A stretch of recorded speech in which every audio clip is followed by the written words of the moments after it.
with 5 more licks from Rocky George. So as that title might indicate, this video is a follow-up to a video I did recently with another 5 licks from Rocky George. So we're going to have a link to that floating around my head somewhere here. If you like these licks and you like this video, go check out that. It's more of the same, more variations on his playing. So working on these licks, I hadn't realised how big an influence Rocky George was on my playing. I've been working through some Suicidal Tendencies tunes with students recently, and while they weren't a band I listened to a huge amount when I was younger, his playing really stood out to me. There's a lot of the stuff typical of the era, that late 80s, early 90s, so we've got like lots of fast alternate picking and legato, we've got tapping, we've got sweeping, we've of course got liberal use of the Floyd Rose bridge, and he just did something kind of unique with all of those ideas, and it really suited that era of the band. Really melodic, really moody, really atmospheric. It's just fantastic. If you like this video, please hit like and subscribe. It really helps me out, and you'll be able to stay up to date with all the other content I put out. Please consider checking out my Patreon page also, where you'll be able to get access to backing tracks that I've been using, and also be able to get like PDF and guitar profiles of all the tabs. And you'll also just be supporting me to make more videos, which I really want to do. So without further ado, let's jump into the second set of 5 licks.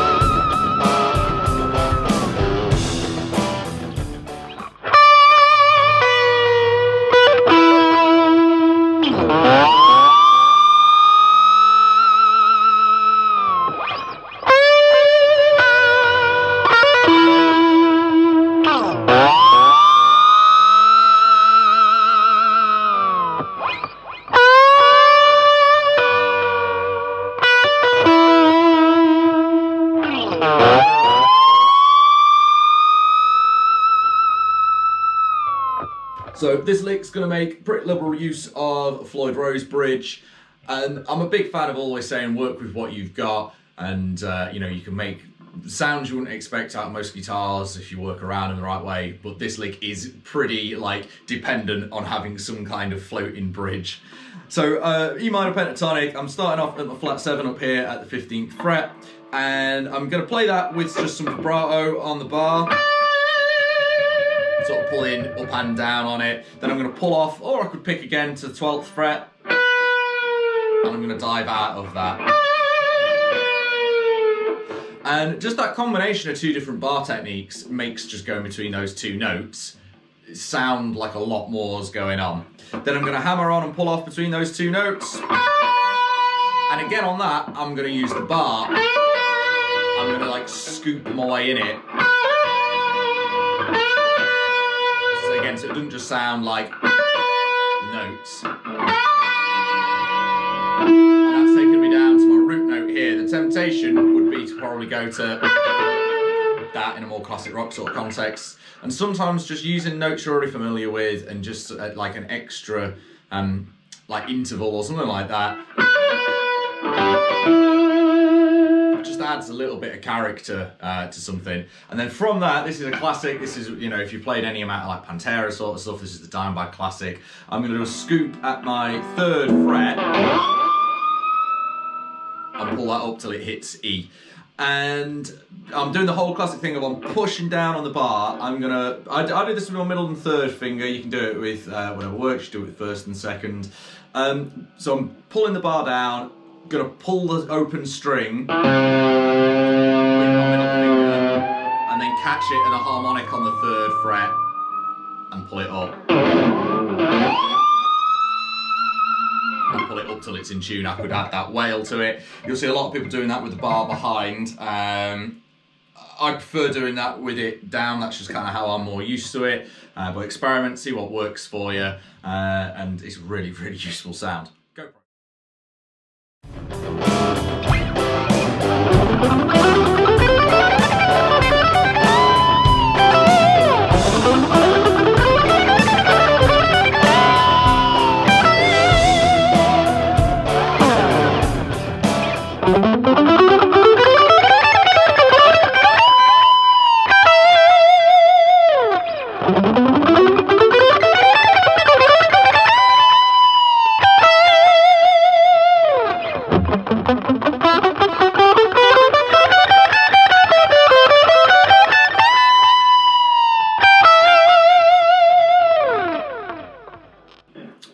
This lick is all about your fast 3-note per string sort of runs. It's standard E minor, E natural minor. Got a couple of sort of like back and forth movements in there, but it might just be a new way of getting up and down this that you've not used before. I can either alternate pick it or do some hammer-ons or a combination of there. For now, I'm just going to do alternate picking. Everything's strict down and up, but experiment with it. If you're struggling to get speed with the picking, feel free to do it with just some hammer-ons to get you through it. So I've got starting at this F sharp, and I'm going to work my way up these 3 strings. And then I'm going to go up a position and work my way up that. It's actually the same cycle twice there because I've reached the octave. I'm starting from this F sharp and then starting from this F sharp. But the shapes will feel different because of the B string, so we've got that extra little fret hop to practice. But actually your fingers are doing the same thing. If you think of the pattern of your fingers, 1, 2, 4, 1, 2, 4, 1, 3, 4, 1, 2, 4, 1, 2, 4, 1, 3, 4. Then I'm going to head up another position, but straight up with my little finger, and I'm going to descend. And then ascend, and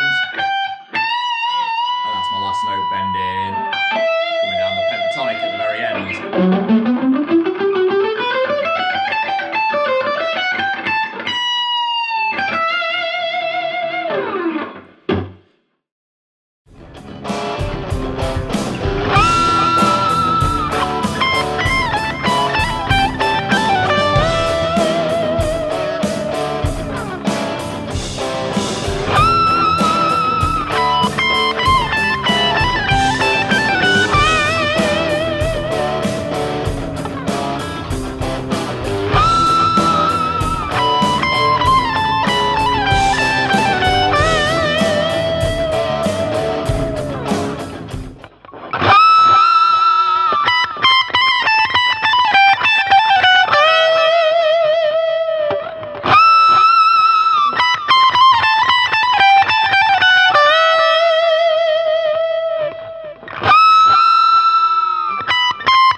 This is a really nice idea, again, and just another sequence going down a scale. I'm starting all the way up here at my 22nd fret and doing a whole note bend. So this is D to E, so bending flat 7 to root in this key.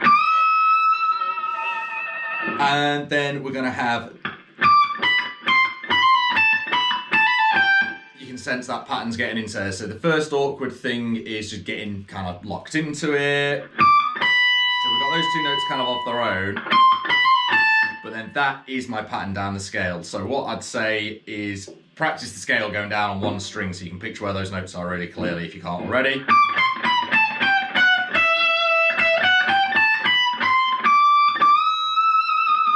And practicing scales on 1 string is great. It helps you picture them differently and helps horizontal movements no end. Practice them with different fingers, practice them all with 1 finger.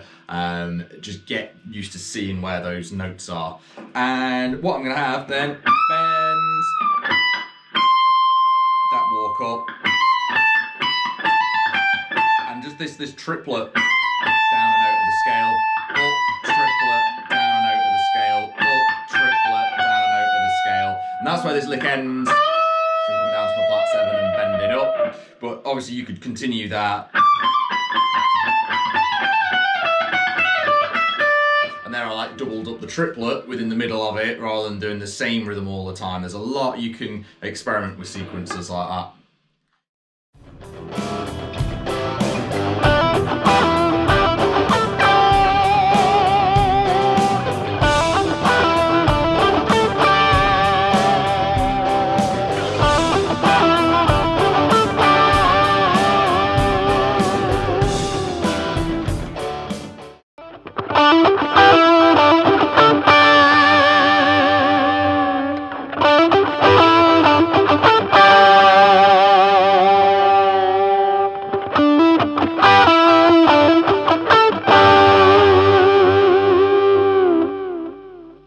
This lick, another sort of simpler one, coming out of your more classic like Hendrixy sort of veins, quite rhythmically driven, and we've got some dead notes in there.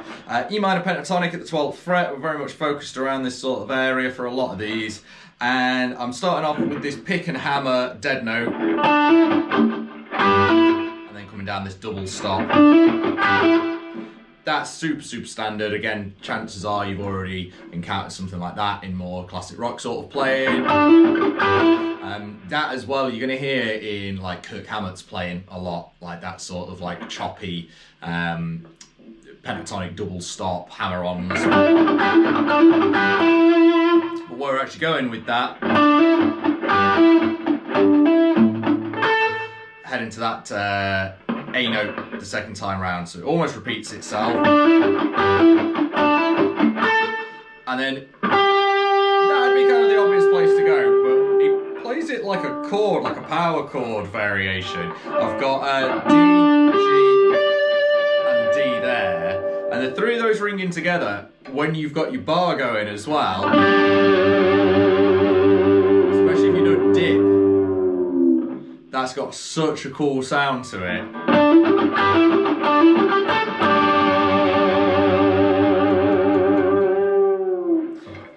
Real simple, real effective.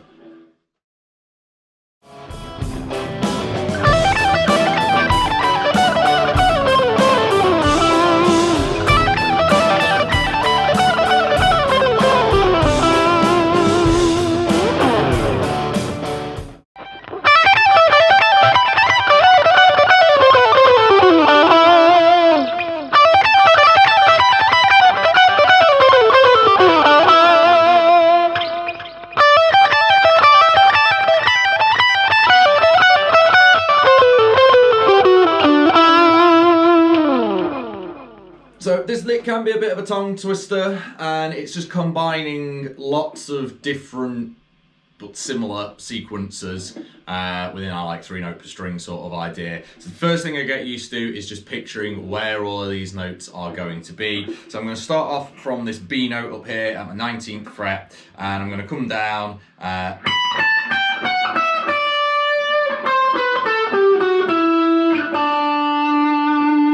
set. So I've got 19, 17, 15, 19, 17, 15, then I'm coming down to 17 here, 17, 16, 14, 17, 16, 14, 12, back to 14. That's kind of the layout of the notes. So you want to be comfortable with that, then apply these sequences. And this is the sort of thing, when you see it in tab especially, it can get so confusing to try and read because it's just a cluster of similar looking numbers. So you want to just divide it into, you want to see where those sequences are. And very often that's actually easier to recognize, even if you can't read sheet music very well, just seeing where the patterns of notes, where you're seeing like the repeating ups and downs basically.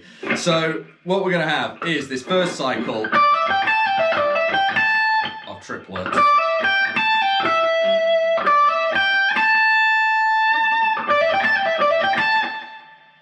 And I'm coming up and down. This isn't 3 note per string, this is more pentatonic, but then I'm switching to 3 note per string. So the first cycle, I've got 19, 15, 17. There, I could alternate pick it. I like to do that as a pull off and a pick. I'm going to start doing the same thing on the next string, but then I'm going to switch to just descending those notes.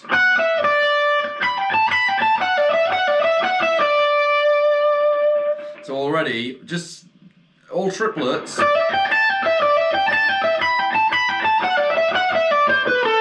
I'm going to carry on down the scale, but it's quite fiddly to get used to switching between those at speed. So well worth practicing, nice and steady. So yeah, at this ending part, I've got coming just down triplets. And